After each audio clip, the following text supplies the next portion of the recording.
Democracy book. And so I'm going to talk about those, some of the stuff is sort of, it's not particularly complex, but if you have a question about something as I'm going along, if you write it down, we have plenty of time for discussion afterwards. So, one of the underlying principles, or underlying the principles, is this idea that most places now are being financed by money that comes from people who have never been to the place. It's virtual capital. That is, I give you $7 million and I say, go screw up the rainforest in Costa Rica and make me a lot of money when you're doing it. And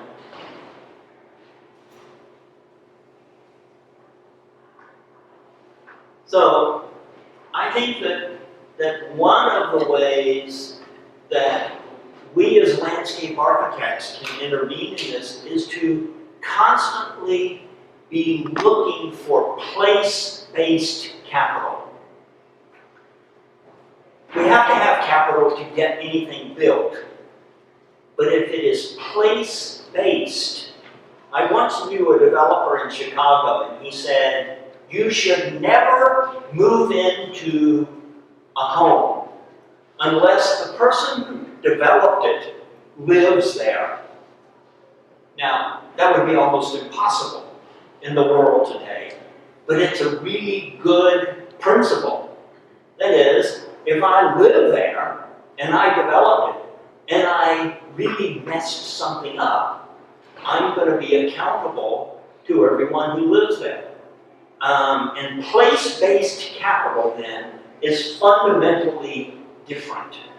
And I think that ecological democracy then relies on us as designers of figuring out ways to get projects done that are funded by place-based capital. And this is absolutely critical now in the big firms.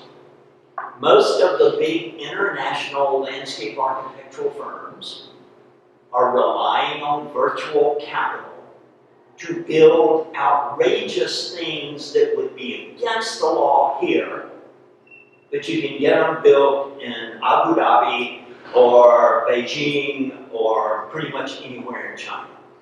And it really is an outrage that most of the really important firms, architecture and landscape architecture, engineering, the whole works, are doing this based on placeless capital. Anyway, so that's one of the fundamental underlying forces for me, is that I have to help communities find place-based capital. Now, part of this in the United States is that corporations have all of the freedoms of people and none of the responsibilities. This is one of the biggest mistakes that we have made. Mistakes, and obviously it was heavily lobbied in Congress to get this to be the case. Virtual capital corporations are almost never our friends. Now, sometimes they'll give us a handout, but it's usually hush money to keep us from doing what we really need to do. And we have to be really careful as landscape architects not to get co-opted by these things that say, oh, corporations are people.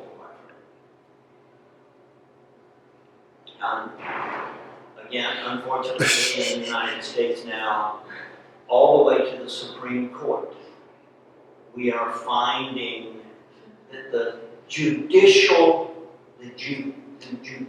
system that basically has been the basis for all fundamental change at the federal level, from Brown versus the Board of Education to all sorts of other,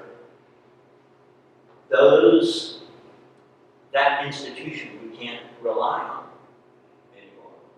And we have to change it.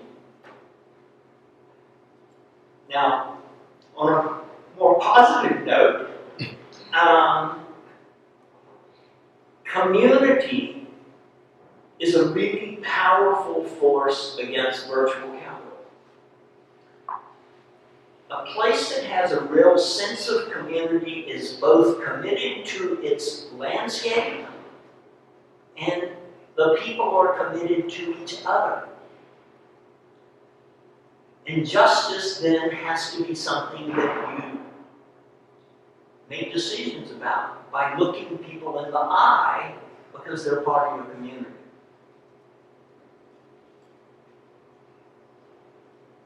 Community has form. And we have done an extraordinary job in the United States in the last 50 years through design and planning of making community less and less viable.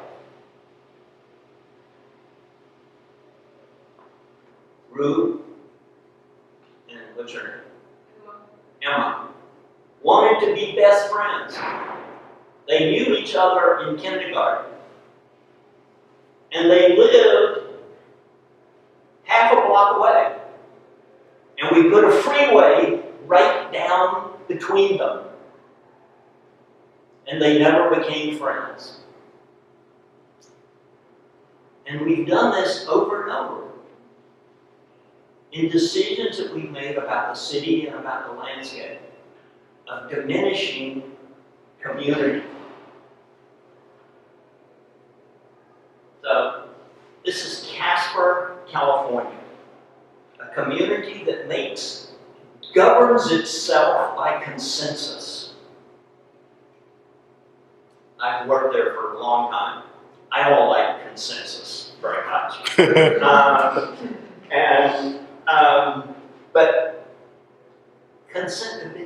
making decisions like this has form. It's extraordinarily democratic. And it requires the kind of space that people can gather and look each other in the face and debate. And sometimes make decisions. I prefer a working majority myself. Now, this idea of community is not just a social concept. Aldo Leopold. Everybody know Aldo Leopold? Yeah? Okay. That land as a community is the basic concept of ecology. So, for those of us who come to landscape architecture from this ecological bent, Aldo Leopold says, the most important thing for us to know is about community. Dr. King. That we are tied in a single garment. We share one destiny. That's really the idea of community in my mind, of the social view. And if you put those two together, you've got the most powerful force that landscape architecture has to offer. Community is about the most powerful thing. When you combine Leopold and Dr. King. Now, this is the way that Leopold would have thought about it. This is Phil Lewis. Phil Lewis's plan for the entire state of Illinois. It's big. It's based on ecological systems, and it's in the McCartney tradition. Probably Phil Lewis was more successful in getting things implemented that were really deep ecology than than in. And then, of course, this is community at the smallest scale of someone like Carl Lynn, barn raising. So again, we're thinking of these two scales. This really big scale, the regional, the watershed, and we're thinking of this scale of making a barn, and you can't make it by yourself, you gotta get your neighbors to help you. Now, for many, many years, since the 1980s, I guess, we have used a process that we call the 12 steps. And it begins with listening. It does all of the things that we do in landscape architecture, but with a really clear intention of participation. Hope you feel better. I'm sorry, I didn't think you were. Yeah, I can tell. And when I feel like that, I want chicken soup, hot lemonade, and bed. You don't want community? No, I'm just kidding. So this 12-step process, if you're interested in this, it's written about in a book, Planning Neighborhood Space for People. I'm sure, I assume it's still in the library here. And it is the participatory process that we have developed techniques for, borrowed from people like Delback, the nominal group process, but the steps that we have modified to actually be able to do landscape architecture in a democratic way. Now, when I had finished the Ecological Democracy book, my editor at MIT said, well, which of the principles is most important? And quite honestly, I had not ever thought about it that way. I thought they're all important. And I gotta be thinking about fairness, and I gotta be thinking about connectedness, and I've got to be constantly playing them back and forth. But I sat down and tried to analyze, and the one that seemed most important, just over and over, was the idea of sacredness. So hey, how are you? So this is the last diagram, I think, in the Ecological Democracy book, and it made me realize that when I talk about the principles of ecological democracy, I have to then give sacredness its due. And this came from a project that I was doing in the 80s, in the 80s, when I was still teaching here at Brooks Hall. And it is, the plan was the plan we did for Manteo, North Carolina, a community that had, at that time, 22% unemployment. What's the unemployment in Kinston these days? About the same. Yeah. About the same. I mean, these places have really, eastern North Carolina is just taken a beating. And Manteo was one of those places. It was desperate for economic development. And we did multiple plans, and people kept saying, that's just terrible. That's a terrible plan. And, you know, we were doing all this participation, and they said, well, that one's going to destroy our town. And I said, what do you mean it's going to destroy your town? 22% unemployment will destroy your town. Oh, no, but you're destroying the small town character. I said, oh, bullshit. Everybody in North Carolina thinks that their small town has character. What do you really need? Painful process of identifying what was really important to people. And part of it was just values, and part of it was specific places. And one of the things was the boat building industry. Manteo had had a proud history of building wooden ships, but wooden ships have been completely replaced by metal ships that can go out to sea and catch every fish.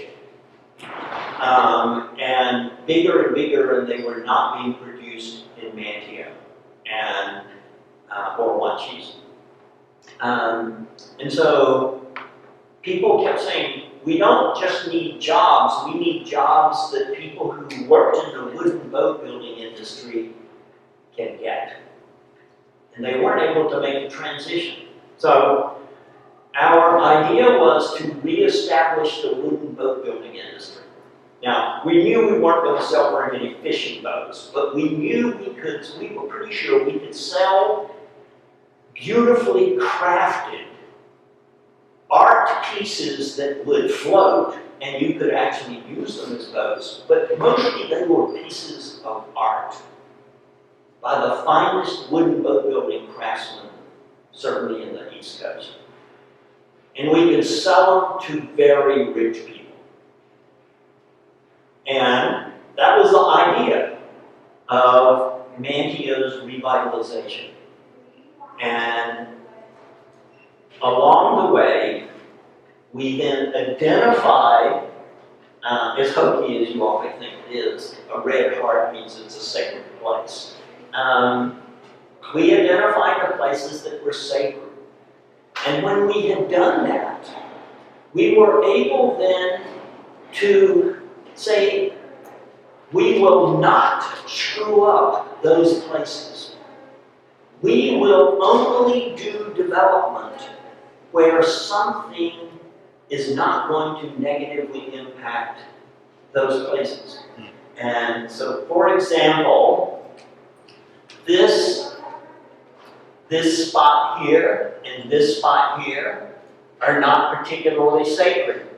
This was a boat building center that had basically fallen into total disrepair, and the Crieff family, who were some of the biggest supporters of this idea of reestablishing the wooden boat building industry, they said, we will give you that if you will use that as restore it and use it as a boat building center.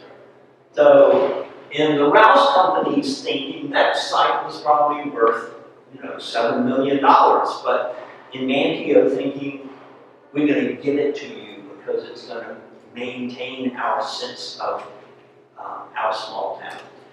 And some of these places required extreme surgical working in to do new development without negatively impacting the activity or the place of this sacred place. But you can see up there is a big chunk of land that wasn't particularly sacred. The only thing that was sacred up there was this edge, which was the Spartina Marsh. Well, there wasn't any way to get there. And the Meekins family that owned that knew there was no way to get there. And so they said, we will give you that if you use that for the revitalization of the town. And we may have paid them $10,000 for it, I can't remember. And Jim Hunt, who was running against Jesse Helms at the time, we convinced him, don't shoot off a lot of fireworks for whatever the 400th anniversary. Build us a bridge that will get from here over there and build us a visitor center. And Jim Hunt did that as governor. But this idea of these places being sacred, we had made a map, had all of these places on it. And the city council, and Jewel Burroughs comes in and he looks at the map. And he's, you mean all of those places are more important than our churches? And I said, yes, sir, it is. And he said, that's the sacred structure of Manteo. And from that moment on, it became called the sacred structure, and we have mapped it in 3 or 4 dozen other communities since then. But that idea that you could actually map something as seemingly intangible as what is sacred to people, and that it was a lot of places more sacred than the churches, was really important. And if I can only make one map on any project, I'd make the sacred places map. Now, interestingly, Kofi says he's going to next week. Sometimes I think that the only thing we really are able to do is draw. And we can draw anything. And you can map anything. You may have to really work hard to get good data, like the sacred places, but after kids started telling us, well, one of the most important things in Mankato is hanging out at the docks. I said, well, what's that? And they said, well, come in down and we'll sort of show you. But we won't show you everything. Hanging out at the docks is something that I think every teenager in Mankato and maybe all over Roanoke Island did. And they chose the best place at the waterfront, the 100% corner, and they took it over. It was their territory. And if we walked through there, we could pretty much guarantee we'd get harassed. And they were loud. They made a lot of profane sort of, you would be commented on, like, no matter what, right? They would notice and they'd say, boy, you got a really big nose. Or, that kind of teenage harassment. They weren't bad. And most of them said, well, first time I ever had sex, it was at the waterfront. It was hanging out at the docks. And they would drink and they would smoke. But, they weren't heavy and big drugs and stuff. But a lot of people in town wanted to get rid of hanging out at the docks because they thought that it was a detriment to economic development. And there was this classic city hall meeting in which the same guy, Jewel Burroughs, who had named the sacred place map, sacred structure map, they're having this heated debate. And he points back to Gus Midget, who had been demanding that they get rid of the teenagers. And he said, Gus, you were about the worst teenager hanging out at the docks that I ever knew.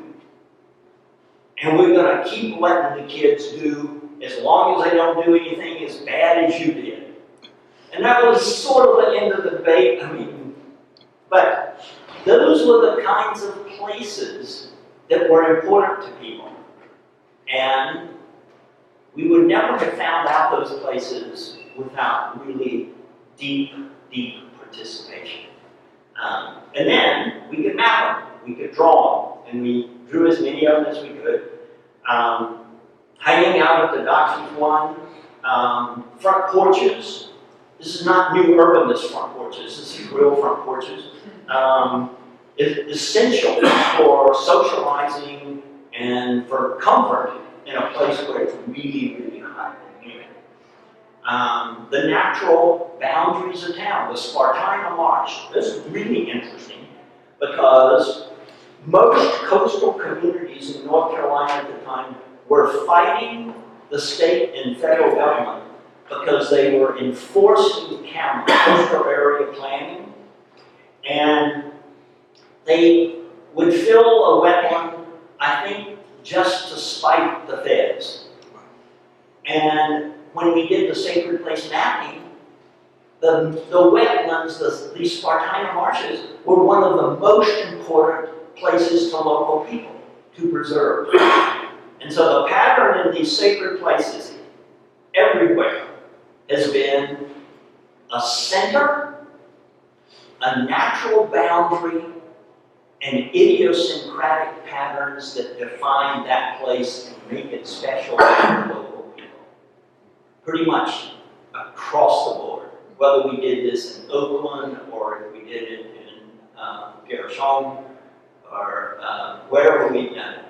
Those three things. Center, natural boundary. A freeway is not a natural boundary, by the way.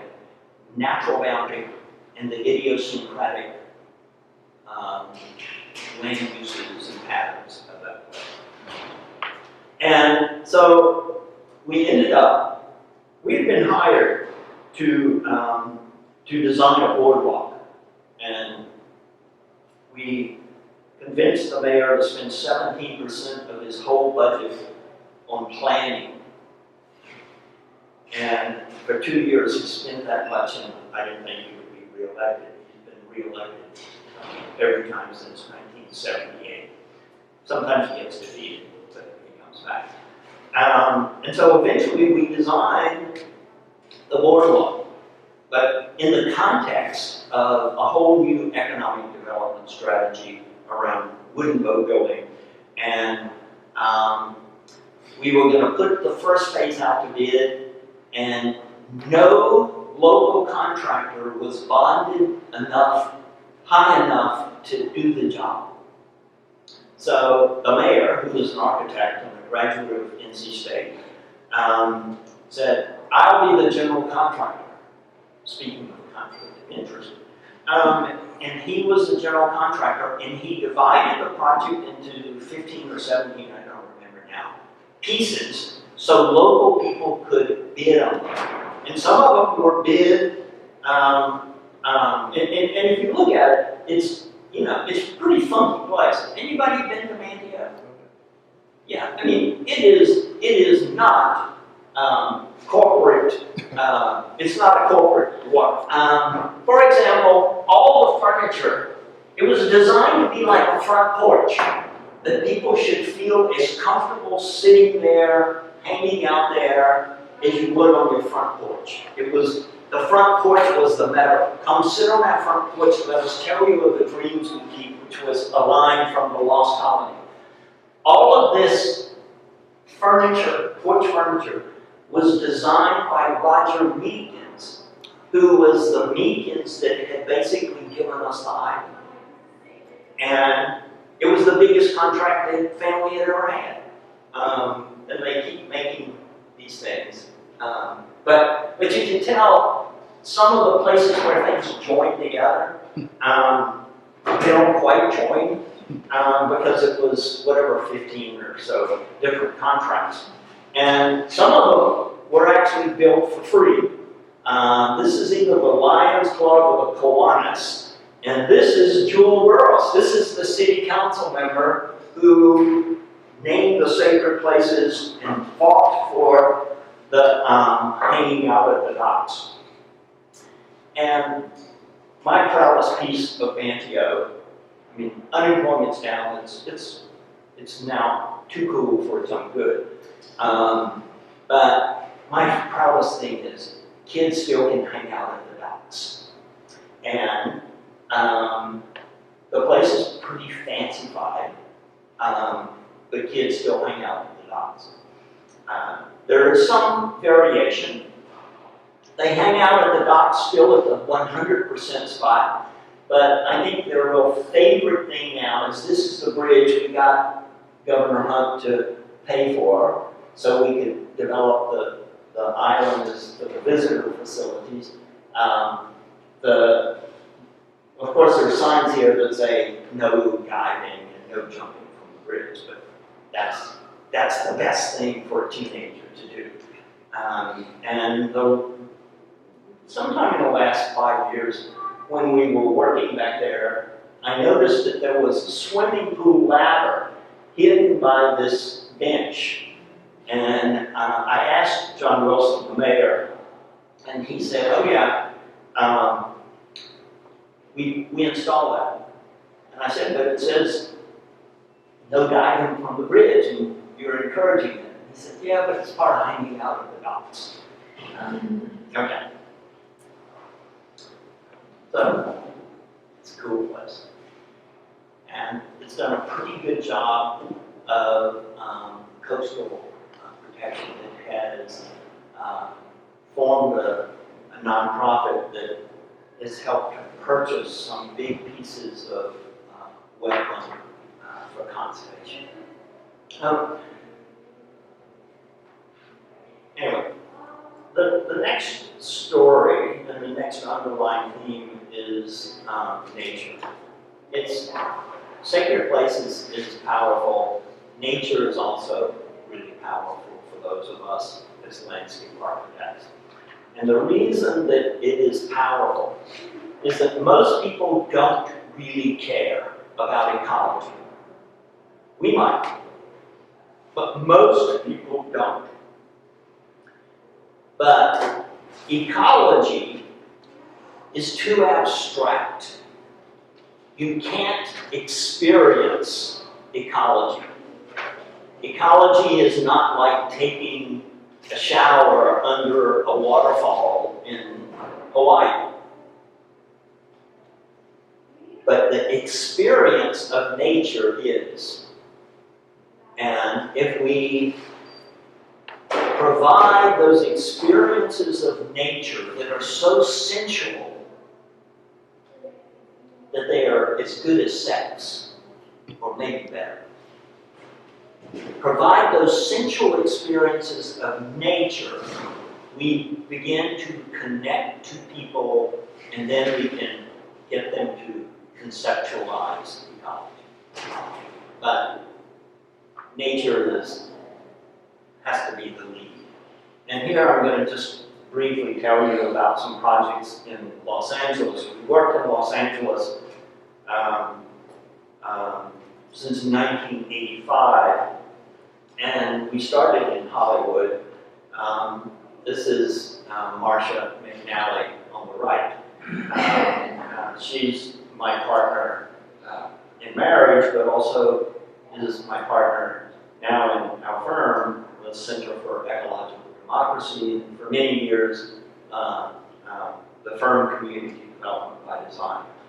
I think I told some of you when I taught at NC State, my practice was really through ag extension. And when I went to Berkeley, ag extension charged over 50% of whatever contract we got. They were going to take it for administrative costs. And I said, well, I can't work in East Oakland if you're taking $5,000 out of my $10,000. And so Marcia said, well, we could open a firm, and I bet our overhead wouldn't be more than 5%. And indeed then, I abandoned trying to do projects through the university, and we did all of our projects through our for-profit firm, Community Development by Design. And the first big contract we had was to design what was an abandoned canyon in Hollywood, and so we moved our whole firm to Hollywood. And since 1985, we basically, with our client, we've only had one or two clients the whole time. The Santa Monica Mountains Conservancy, we have basically created a green belt around the entirety of Los Angeles.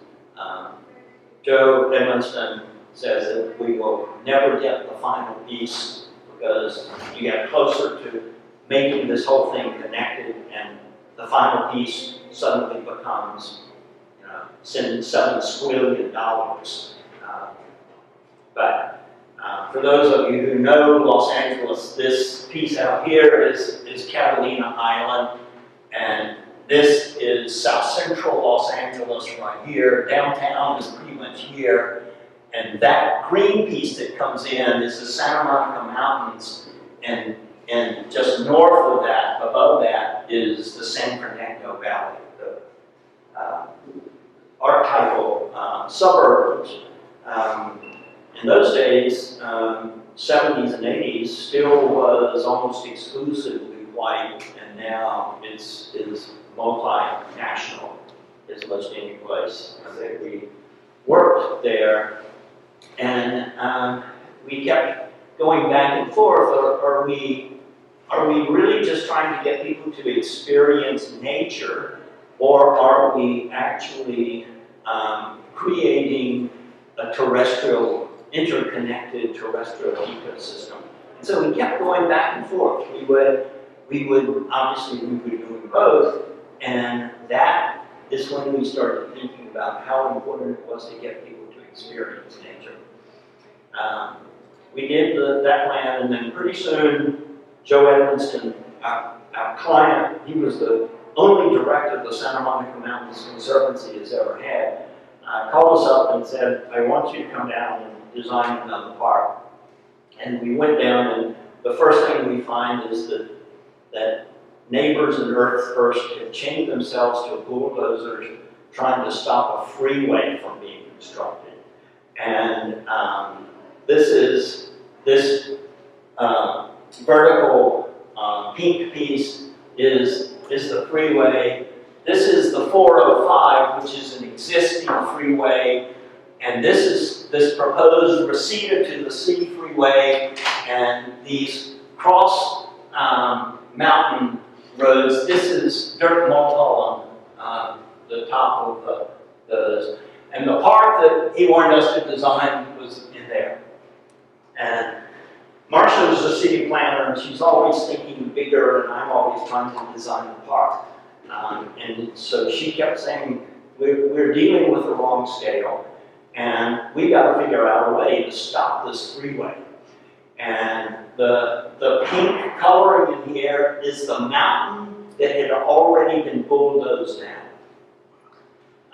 This is 170 or 80 feet of the Santa Monica Mountains. And the freeway was going to be twice this big, and this part is obviously already been made for 4 lanes of traffic with a breakdown lane, but it hadn't been completed. And we eventually were able to stop that freeway. And the reason we were able to stop that was Marcia developed this idea of big wild. In Los Angeles, things, the bigger you can imagine them, the better. It is a place that is constantly reimagining itself, almost in fantasy terms. And this idea of big wild, of creating 640,000 acres of interconnected land, which is what would be necessary to sustain a population of mountain lions. And the mountain lion then would be able to come all the way to Hollywood Boulevard. That was an idea that appealed to people in Los Angeles. Joe, our client, said, my goal is that every child in Los Angeles will have an equal opportunity to be eaten by a mountain lion. And there's some real wisdom in that.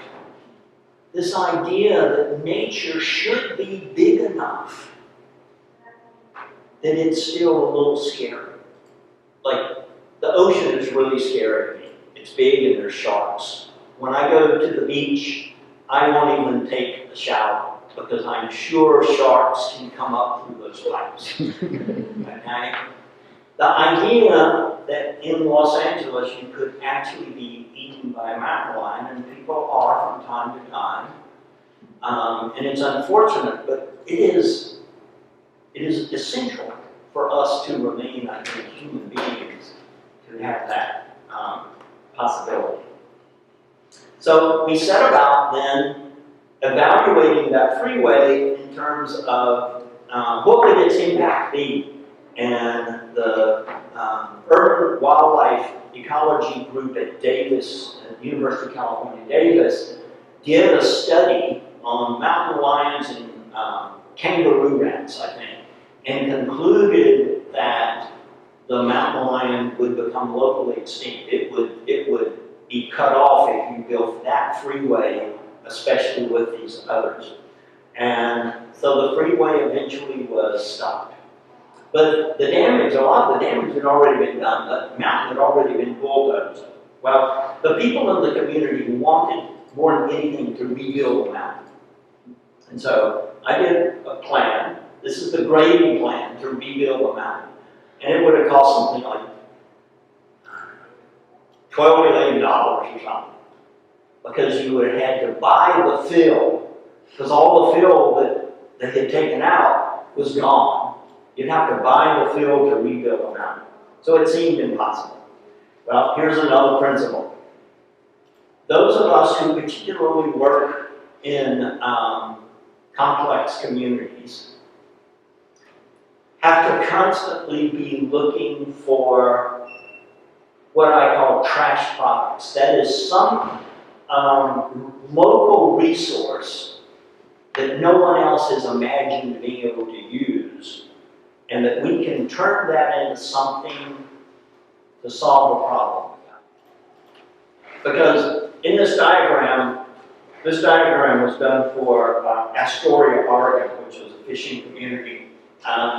It's a big fishing community, and they knew that the fillets were already being sold, right? I mean, the corporation has already figured out how to take this fish and make the most money by selling the good stuff, but there's all this stuff they were throwing away. And one really terrific local entrepreneur said, well, you know, I bet I could grind all this stuff up, all this trash stuff up, and make a salmon pate and sell it to people in San Francisco, Portland, and Seattle for a lot of money. And I said, well, why this there? And he said, well, they're urban and they're really gullible. And he was extremely successful. Okay, so finding some trash product that we can then maximize. So in this case, we needed whatever it was, $12 million of fill. And the Santa Monica Mountains burned. And in Los Angeles, when something burns, then the next winter there's a terrible landslide. So all of this, here's this big fire, and then there's a huge rain and there's nothing to stop the erosion, and all of these mountains start sliding downhill, and one of them covered Highway 1, which is how all the rich people get to downtown and Hollywood from the north. This is an emergency, a serious emergency. So Paul Burns, who's a dirt contractor, signs a contract with the city or the state to move all of this dirt that's on Highway 1, PCH, and Pacific Coast Highway. And so he's going to have to truck it like 100 miles. And there was an intern working for the Santa Monica Mountains Conservancy, and she said, "Well, we need to find a dirt contractor." I said, "What's a dirt contractor?" She said, "Well, there are people who buy and sell dirt." Well, there's nobody in Person County who buys and sells dirt. So I didn't know what this was. And she said, "Well, I'll find the person." She found Paul Burns and said to Paul Burns, "Would you be willing to bring all of that fill to Reseda Freeway and rebuild the mountain?" And he said, "Well, exactly where is it?" Well, it turns out it was 10 miles away. So he, instead of having to truck, whatever it was, 50 miles and 100 miles both ways, he's only got to truck 20 miles. What's the cost of moving dirt? Trucking. So Paul Burns has suddenly we're like a gold mine. So for 2 years, I go down to Los Angeles, and Paul Burns and I rebuild the mountains. Now, his crew couldn't read the grading plans. So here's a grading plan. They were engineers, they were accustomed to grading everything in squares or rectangles. And I wanted these things like this, okay? And so I would say to Paul, okay, you see all the way out there in the valley, let's make this hill so that you can keep this view.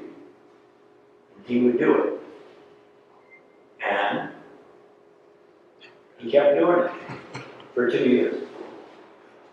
The city made us build them as if we were going to put a subdivision up there.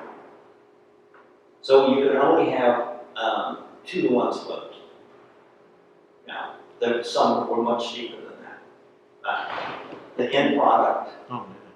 is basically undifferentiated from the other landscape.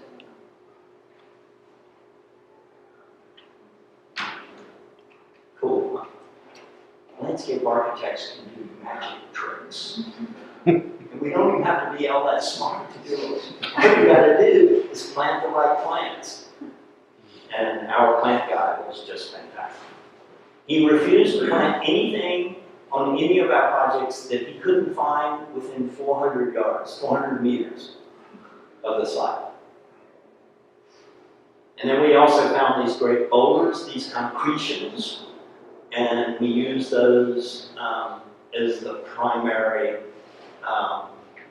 feature of this park. You can tell behind it looks a little bit like a golf course. There was an environmental group that sued us because we had planted too many trees and grass wasn't native.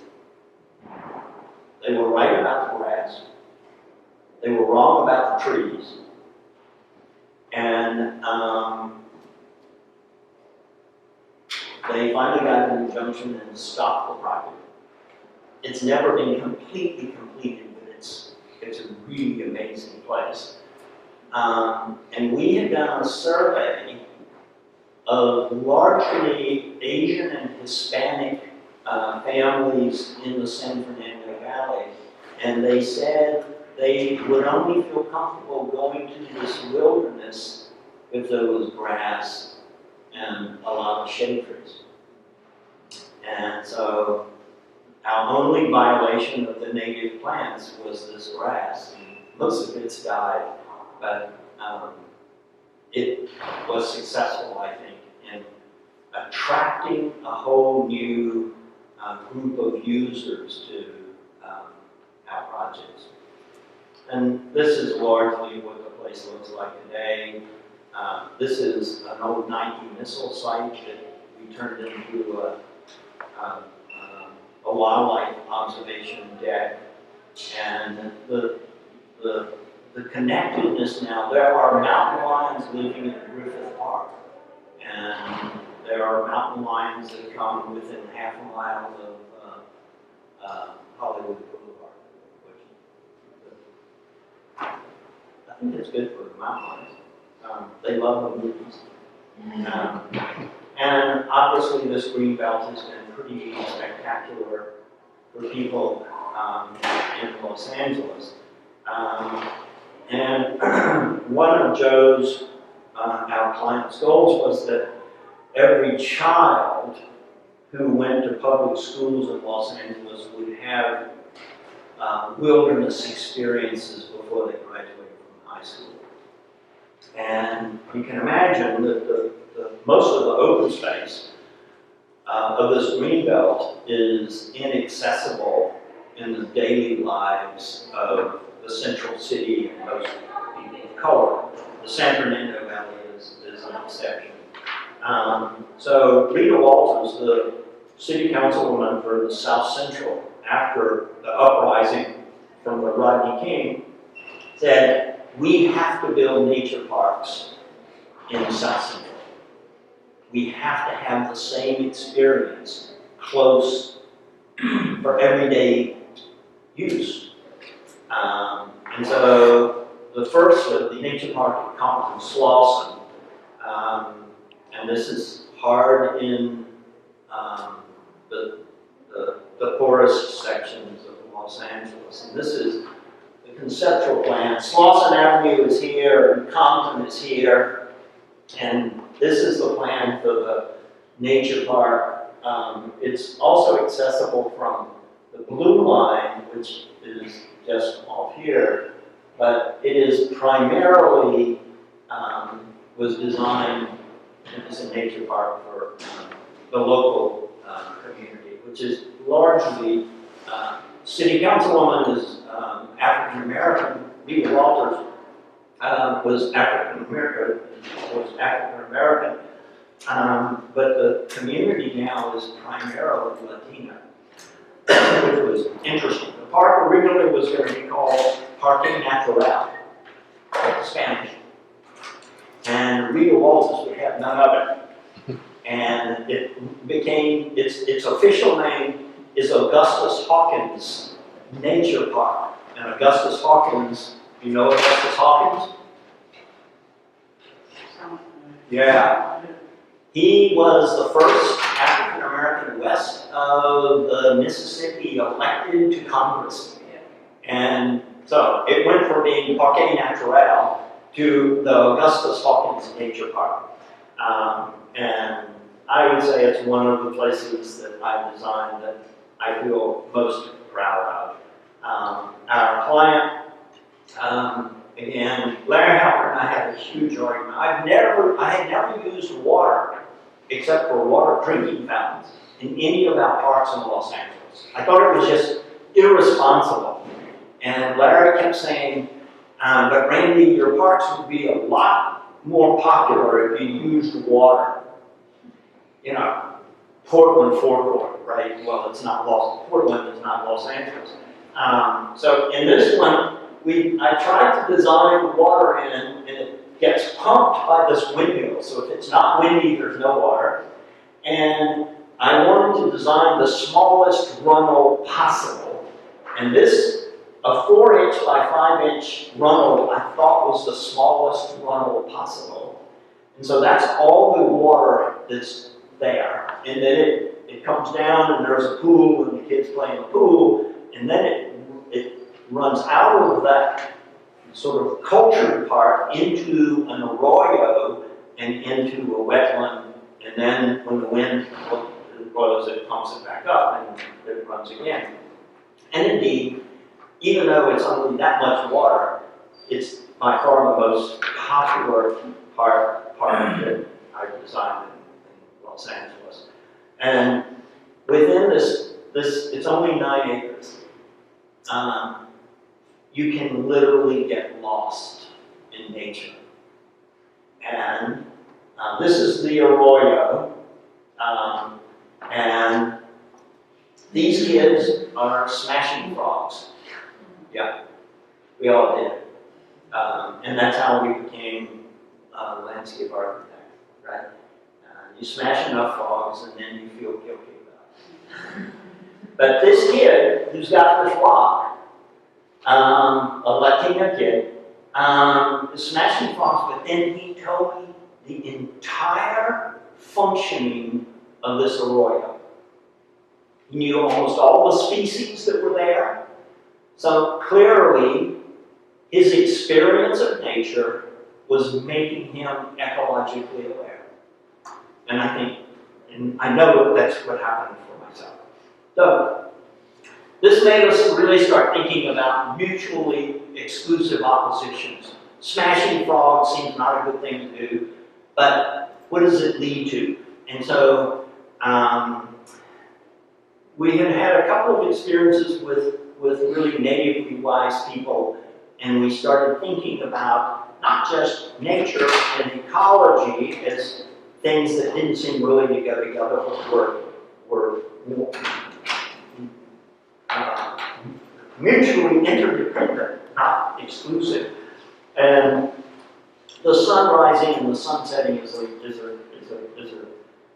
sun rising of the Earth rotation is a really good analogy of abstracted wisdom and experiential wisdom, right? We all know that the sun sets.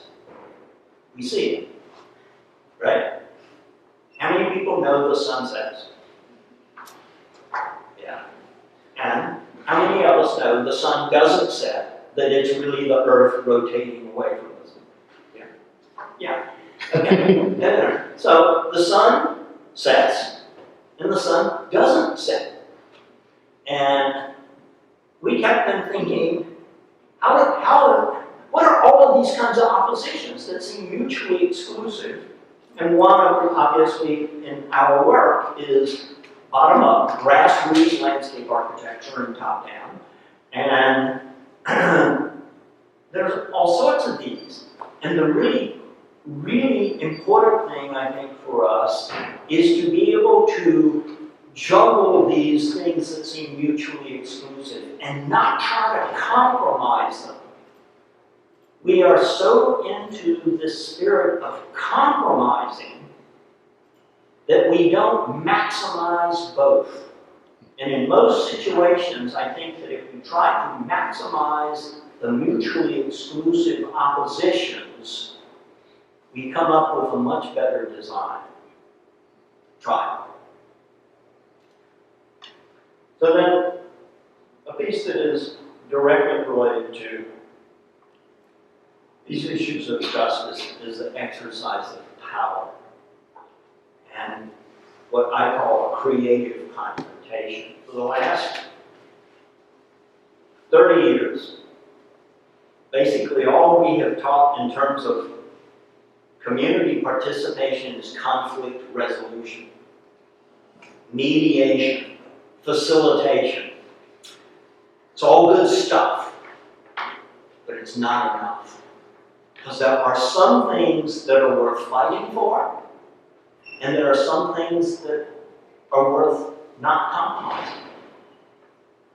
And there are plenty of things, if virtual capital is a target, there are plenty of times when we have to practice civil disobedience or confrontation.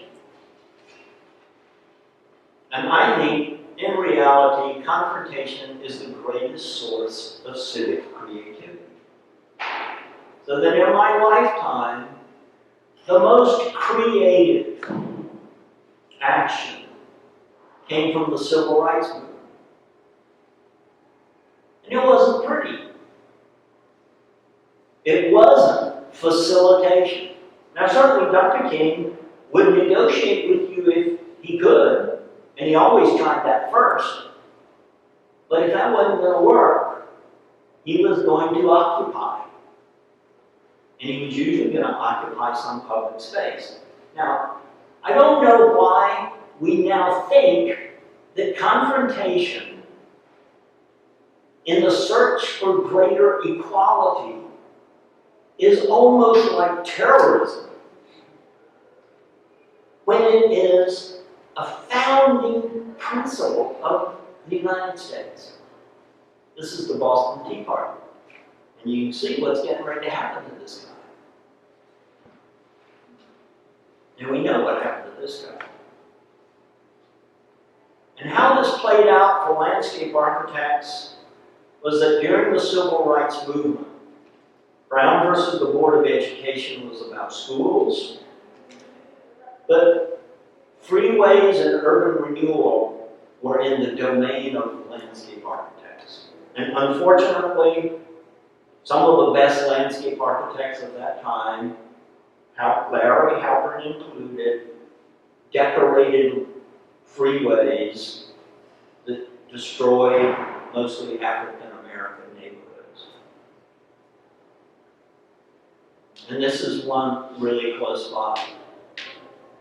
This big red piece here is the North-South Expressway between the African American community of East Raleigh and the state capital. The North-South Freeway would have taken a chunk from Bloodworth to Blunt, I think, or East, I now forget. Because that's that narrow block. Yeah. That's that narrow block, Yeah. and there would have been a freeway. And all of this is in pink. The yellow is all that would have been left. All of this that's in pink is what then was referred to as Chavis Heights. It's really multiple neighborhoods. But it was referred to as Chavis Heights. And it was going to get bulldozed. You all know this story? Most of them don't. Okay.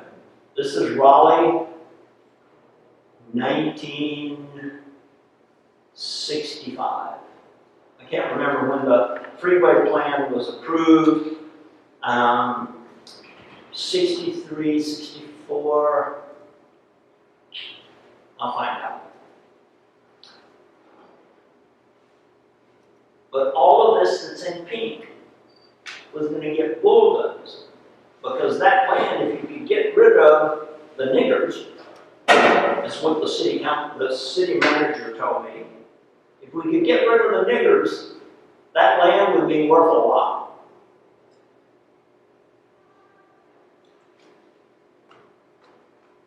Well, Don Collins and I decided for our senior project when we were in undergraduate school that we were going to stop that freeway and we were going to stop that urban renewal project. We were, whatever, I was 22 years old or something. Don was smarter than me. So the city had said that all the housing was beyond repair, or 80% of it, I forget what the percentage. And some of it was in bad shape. And what the city did was that they condemned a block of housing at the time. And if it didn't get fixed up in time, they would come in with the bulldozers and clear it. And this happened in the South Saunders little piece down there, but not in Chavis Heights. And after a black contractor and I who lived across the street from me in Chavis Heights, Jesse Bean, a really good contractor, he and I formed a little group, and as soon as the city condemned the house, we found out what had to be done to repair it, and we made the repairs. And this is Mr. Thomas, the African American gentleman in the front. That's Dick Patton, an undergraduate student at NC State. Guy Angster is back in the back, and there's Miss Thomas back there. I can't remember who is in the middle, but they were all NC State students in a class just like this. And we didn't go to class, we just fixed up houses and installed sewer lines and stuff. We learned a lot, actually. Jesse Lee taught us a huge amount. And some of you know, I moved into Chavis Heights, and for the next 10 years led a fight to stop the freeway and the urban renewal project. And it really depended upon making another map, which is a power map. And you first should make a sacred place map. And the second map you should make is a power map. Because a power map will tell you why things are happening. Now, living in Chavis Heights, I learned a lot of things I never would have learned just going there once or twice. This is the street, I live on Haywood Street. This is when Michael Jackson was a little kid. And every kid in the neighborhood, the streets, the kids played the streets. And in the afternoon, when school was out, you would hear, "You and I must make a pact. We will bring salvation back." And it would get louder and louder, and soon the kids would be coming down the street. Now, this was not the kind of neighborhood I grew up in Roxborough. And so I began to be able to draw the patterns that were unique to this neighborhood. And one of them really was about the narrow streets. And Don Collins and I then were able to take that observational data and create a plan that completely destroyed the city's plan to do urban renewal. The city said the housing was beyond repair and we can't save enough of it. And we actually then said, but you could put a new street in. You could put a new street in here and here, and all of these houses had to be taken out, all the gray ones. Is that right? No. The black ones had to be taken out, and the gray ones could be repaired. And you put a new street in here because there were these huge vacant spaces, long, narrow lots. And then you could build new housing on those new streets, and then Ms. Thomas could move from here, from the house that was going to get torn down, she could just move to the back of her lot. And eventually the urban renewal plan was defeated, and then in 1976, I think, I was on the city council, and we stopped the north-south freeway. Now, in Durham, that didn't happen. The 147 basically destroyed the African-American neighborhood, and it will never be forgotten, I believe. And then let me make one last point about working big, but living more smaller.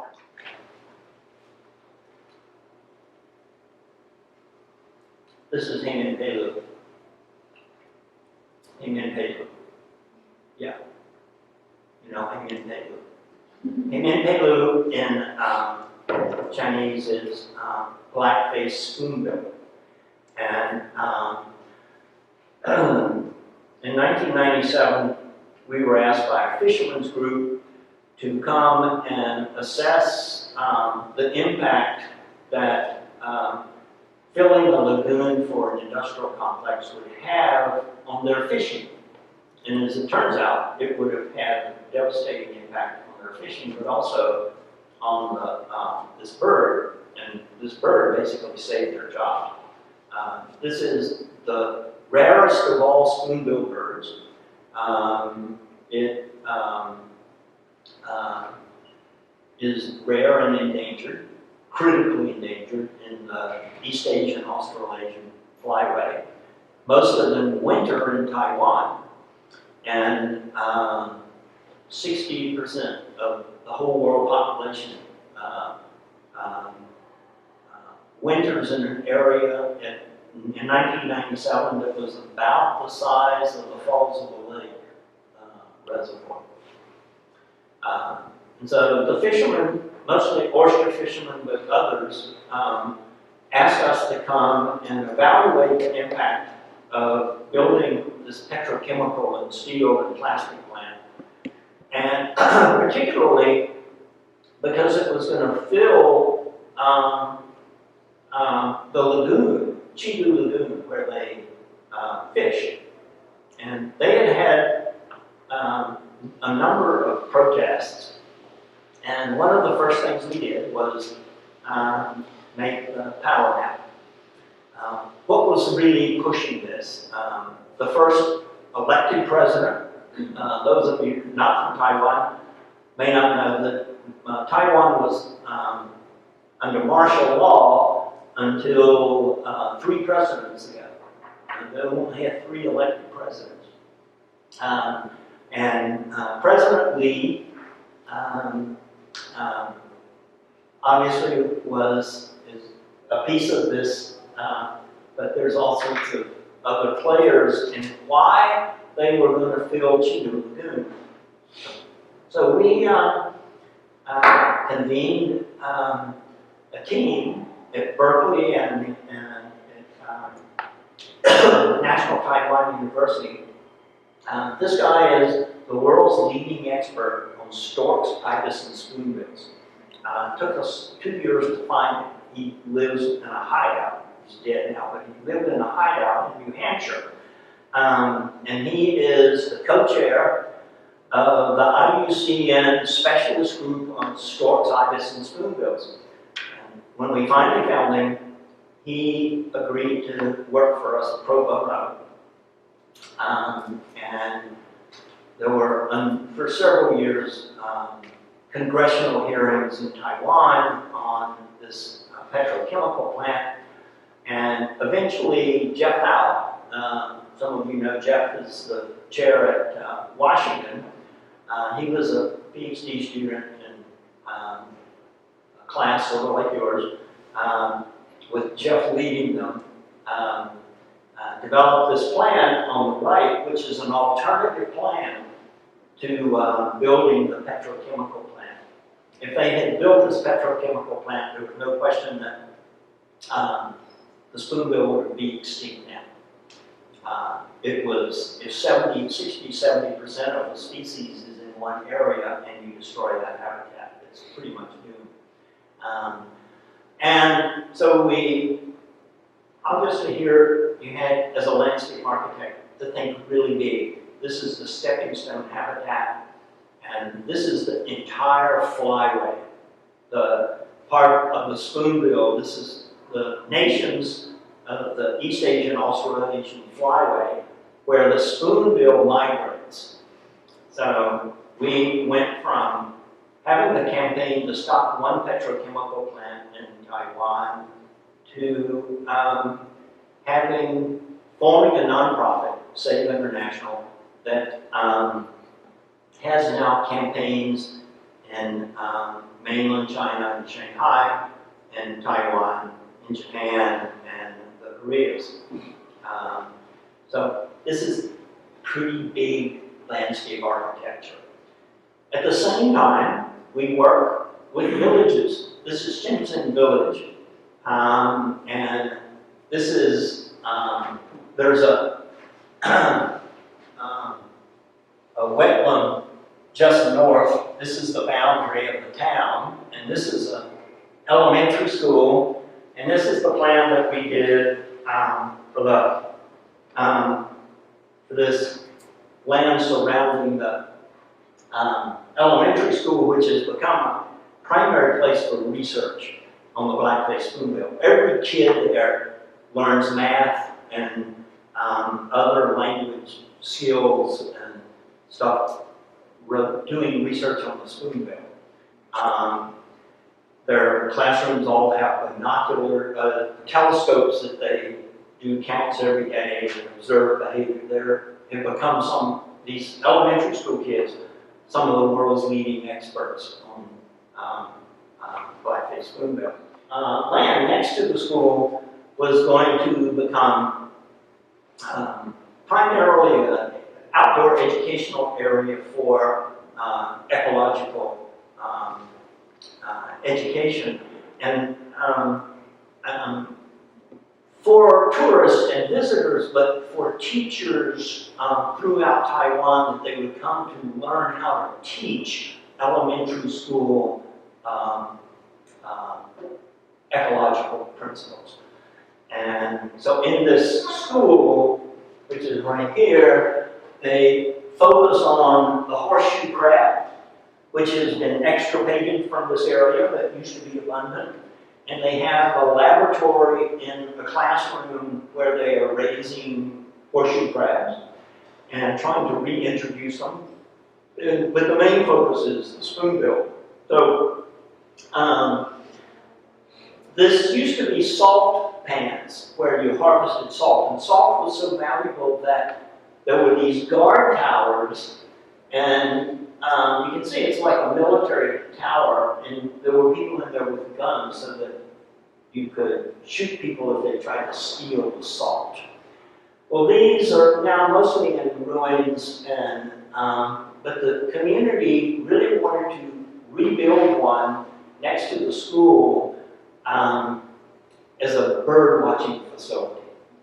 A really cool idea. This is Tsai Hu-chan, a landscape architect, who was born in this village and does work nationally.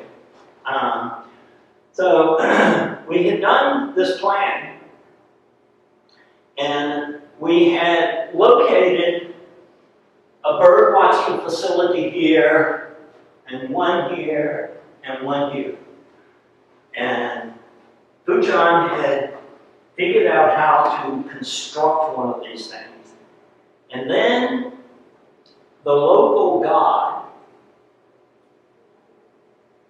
said that he wasn't happy with our location. Did you say the local god? The local god, Okay. G-O-D, the local god said he wasn't happy with the location we were going to build the thing. So there is a way to ask the god to help you do site planning. And you can see this guy has this bamboo strap tied to him, and there's 5 other people, and they are holding the god in a paladin. You know this, right? You know this? You're too urban for this. In rural parts of Taiwan, and in China too, but particularly in China and Taiwan, this is not unusual. Okay, the god, do you all know Matsu? Matsu? Yeah, okay. I don't think this is a Matsu god. In fact, I don't know exactly the god, but it's some Buddhist and Taoist, right? They're all, okay. Anyway, so they're holding the god in this paladin, like you would carry the king or queen in the Middle Ages or something, right? And they're tied together, and therefore no one person can actually determine where the god wants the bird watching thing to be located. So it seems to me that it is the god who's speaking. And so this guy has Sunni ink, and the god finally, he works his way over here, and they determine the location. And then the community builds this thing all volunteer. Because the god said so. Now, I think that's a pretty good way of doing landscape architecture. Is that scaffolding made out of bamboo? The what? The scaffolding? Yeah. Oh, What's it yeah. made out of? Yeah. Oh, no. A lot of scaffolding there is, but I think this is metal. I think it's steel.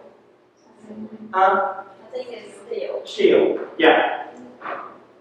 But a lot of the scaffolding is made out of bamboo.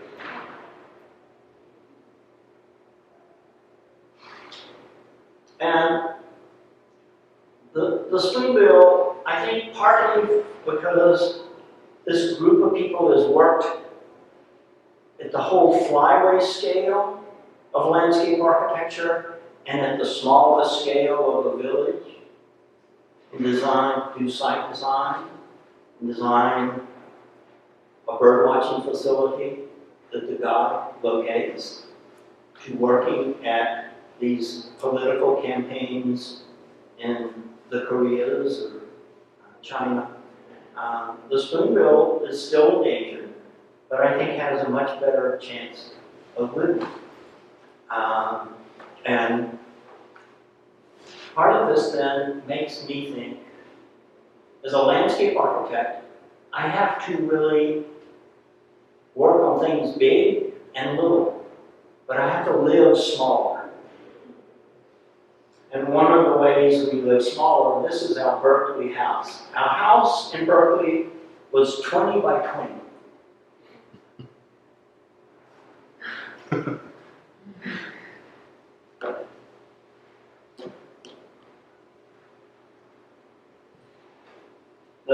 This room is bigger than our house. Now, the garage for the car was also 400 square feet, and the driveway to get to the garage for the car was 280. I think that's right. Nate, who was so tired of hearing about environmental injustice and the evils of the suburbs, he would just go off, right? This is a 12-year-old kid who's heard this all his life. He said, Dad, that is an injustice. The car gets more space than Mumsy and me and you. One vehicle gets more space than 3 people. So he convinced us that the truck, we had a truck, could live on the street. Now, in Berkeley, that was pretty dangerous living, but that's what happened to the truck. And then eventually it died. So here we go, the space before to, if you raise the roof and you have a greenhouse roof on the south-facing side, you can basically heat the space in Berkeley perfectly fine. And Nate said it was more just. And then the house had to be reshingled, and it gets, Marcia at the time was doing a book called Blueprint for a Sustainable Bay Area, and so everything was recycled, all 400 square feet in this little piece of addition. So, as a landscape architect, work at the big scale and at the little scale, and live as small as possible. And above all, stop crying.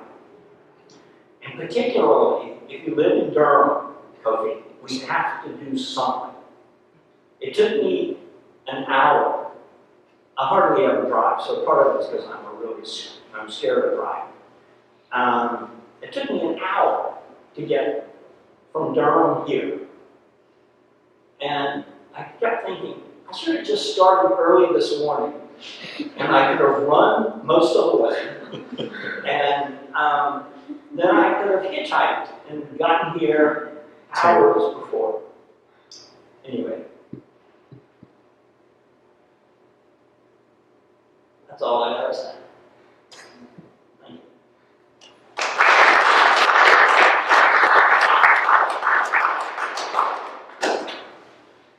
you. Want to take some questions or get into some discussion? You feeling up to it? Yeah?